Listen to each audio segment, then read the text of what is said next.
Chapter 7. But Solomon was building his own house 13 years, and he finished all his house. He built also the house of the forest of Lebanon. The length thereof was 100 cubits, and the breadth thereof 50 cubits, and the height thereof 30 cubits, upon 4 rows of cedar pillars, with cedar beams upon the pillars. And it was covered with cedar above upon the beams, that lay on 45 pillars, 15 in a row. And there were windows in 3 rows, and light was against light in 3 ranks. And all the doors and posts were square with the windows, and light was against light in 3 ranks. And he made a porch of pillars. The length thereof was 50 cubits, and the breadth thereof 30 cubits, and the porch was before them, and the other pillars and the thick beam were before them. Then he made a porch for the throne where he might judge, even the porch of judgment, and it was covered with cedar from one side of the floor to the other.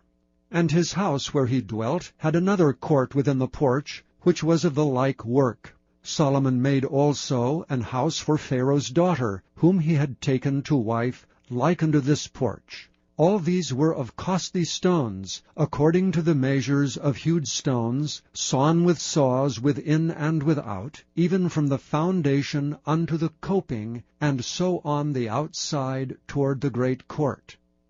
And the foundation was of costly stones, even great stones, stones of 10 cubits, and stones of 8 cubits. And above were costly stones, after the measure of hewed stones and cedars.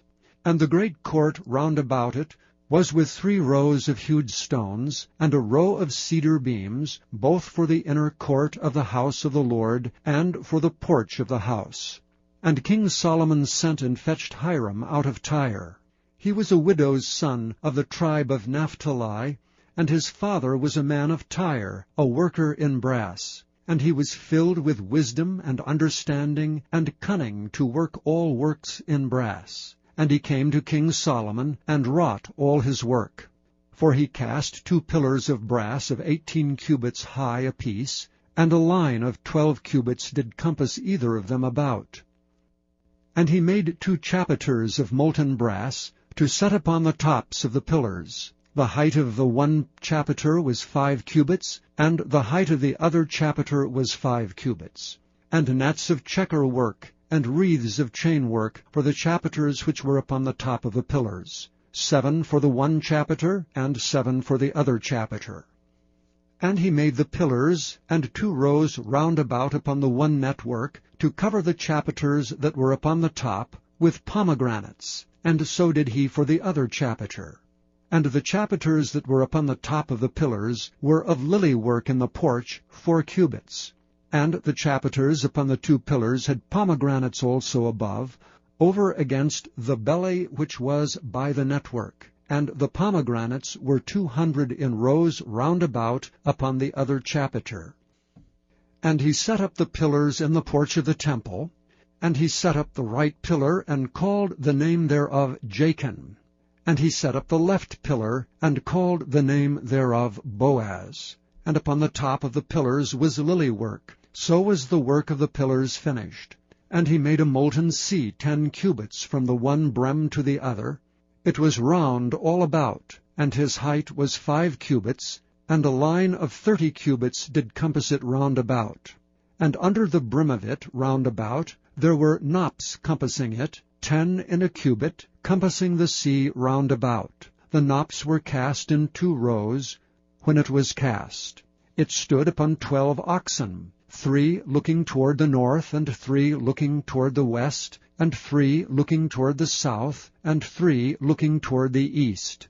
And the sea was set above upon them, and all their hinder parts were inward.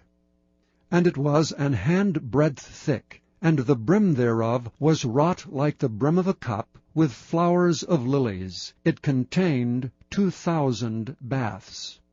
And he made 10 bases of brass. 4 cubits was the length of one base, and 4 cubits the breadth thereof, and 3 cubits the height of it. And the work of the bases was on this manner. They had borders, and the borders were between the ledges. And on the borders that were between the ledges were lions, oxen, and cherubims, and upon the ledges there was a base above, and beneath the lions and oxen were certain additions made of thin work. And every base had 4 brazen wheels, and plates of brass, and the 4 corners thereof had undersetters. Under the laver were undersetters molten, at the side of every addition. And the mouth of it within the chapiter and above was a cubit, and the mouth thereof was round about after the work of the base, a cubit and a half. And also upon the mouth of it were gravings, with their borders, 4 square, not round. And under the borders were 4 wheels, and the axle trees of the wheels were joined to the base, and the height of a wheel was a cubit and a half a cubit. And the work of the wheels was like the work of a chariot wheel, their axle trees and their naves, and their felloes, and their spokes were all molten. And there were 4 undersetters to the 4 corners of one base, and the undersetters were of the very base itself. And in the top of the base was there a round compass of half a cubit high. And on the top of the base the ledges thereof and the borders thereof were of the same. For on the plates of the ledges thereof, and on the borders thereof, he graved cherubims, lions, and palm trees, according to the proportion of every one, and additions round about. After this manner he made the 10 bases. All of them had 1 casting, 1 measure, and 1 size. Then made he 10 lavers of brass. 1 laver contained 40 baths, and every laver was 4 cubits, and upon every one of the 10 bases 1 laver. And he put 5 bases on the right side of the house, and 5 on the left side of the house, and he set the sea on the right side of the house eastward, over against the south. And Hiram made the lavers, and the shovels, and the basins. So Hiram made an end of doing all the work that he made King Solomon for the house of the Lord.